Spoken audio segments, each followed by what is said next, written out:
ओम नमः शिवाय। शिवजी सदा सहाय। ओम नमः शिवाय। गुरुजी सदा सहाय।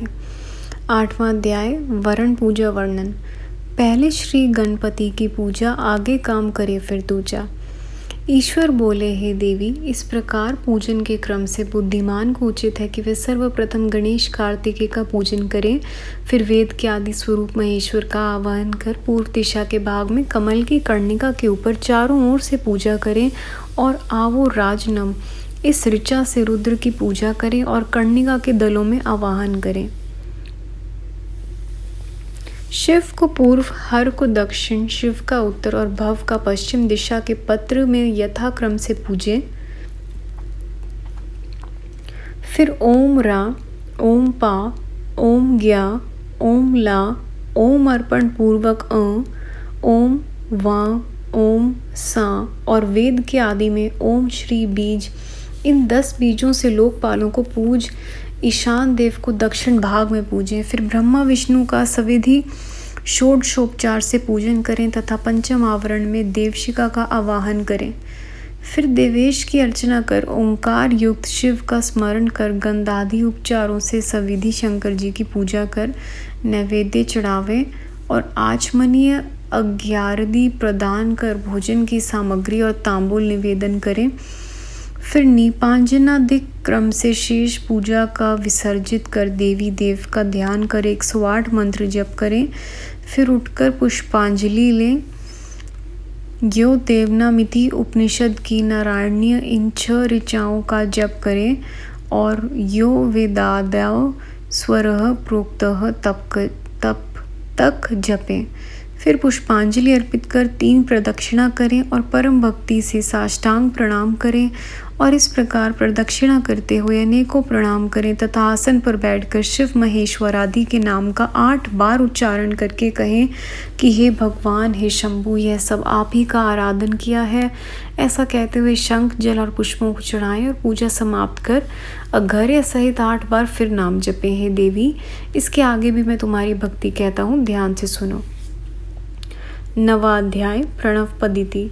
प्रणव भेद गौरी सुना, शिवजी से चित लाए, वही भेद ऋषि गण को दीन व्यास बताए। ईश्वर बोले, हे देवी, यूं तो परमात्मा शंकर जी के शिव महेश्वर रुद्र पितामह संसार वैद्य सर्वज्ञ और परमात्मा ये 8 नाम मुख्य और नित्य प्रतिपादक हैं। फिर भी उपाधि निवृत्त होने पर शिव, शंकर और महादेव ये तीनों ही नाम शिव रूप हैं। उपाधि युक्त होने से वह अनेकों नाम धारण करते हैं, इसलिए अत्यंत परिशुद्धात्मा होने से ही उन महादेव को शिव और गुणों का आधार होने से उन्हें ईश्वर को शिव, तत्वदर्शी महात्मा लोग शिव कहते हैं। फिर जो 23 तत्वों से परे प्रकृति और प्रकृति से परे 25वां पुरुष है, उसी को वाच्य वाचक के भाव से वेद आदि में ओंकार कहते हैं और जो वेद से जानन योग्य आत्मा स्वरूप वेदांत में प्रतिष्ठित और पर से भी परे है, वही परमेश्वर कहलाते हैं। तथा पुरुष और प्रकृति जिनके अधीन है और जो त्रिगुण तत्व की अविनाशिनी माया है, वही प्रकृति तथा माई महेश्वर है। महेश्वर के प्राप्त होने पर ही नारायण की माया से मोक्ष की प्राप्ति होती है तथा दुखों को दूर करने का कारण ही उनका नाम रुद्र पड़ा है और वही परम कारण शिव है। यह सुनकर ब्रह्मा जी बोले। जब इस प्रकार शंकर जी ने कहा, तब उनके वचन सुनकर शिव जी की वेद से भरे हुए अनेक प्रकार के स्तोत्र से भरी हुई उनकी स्तुति की और उन परमेश्वरी ने शिव जी के श्री चरण कमलों में बारंबार प्रणाम किया। हे मुनियों, उस समय पार्वती जी अपने मन में बड़ी हर्षित हुई। हे ब्राह्मणों, यह प्रणव अर्थ का प्रकाशन करने वाला अति गृह विधान मैंने तुमसे कहा, जो सर्वथा ही दुखनाशक है। सूची कहते हैं, हे मुनिवर्य, जब मुनि शार्दुल पराशर पुत्र व्यास जी के इस प्रकार कहा तो वेदवादी सब मुनियों ने भक्ति भाव से उनकी बड़ी पूजा की। पश्चात वेद व्यास जी कैलाश पर्वत का स्मरण कर वहां चले गए और ईश्वर ने भी प्रसन्न होकर अपने अनुष्ठान किए हुए यज्ञ के अंत में चंद्रशेखर शिव जी की परम भक्ति से पूजा कर यज्ञ आदि में मन लगा शिव ध्यान में स्थिति प्राप्त की। इस कथा को देवी ने स्कंद से और स्कंद ने नंदी से तथा नंदी ने भगवान सनत कुमार जी से और सनत कुमार जी ने व्यास जी से कहा था, जिसे परम तेजस्वी गुरु व्यास जी से मैंने प्राप्त कर तुम्हें सुनाया।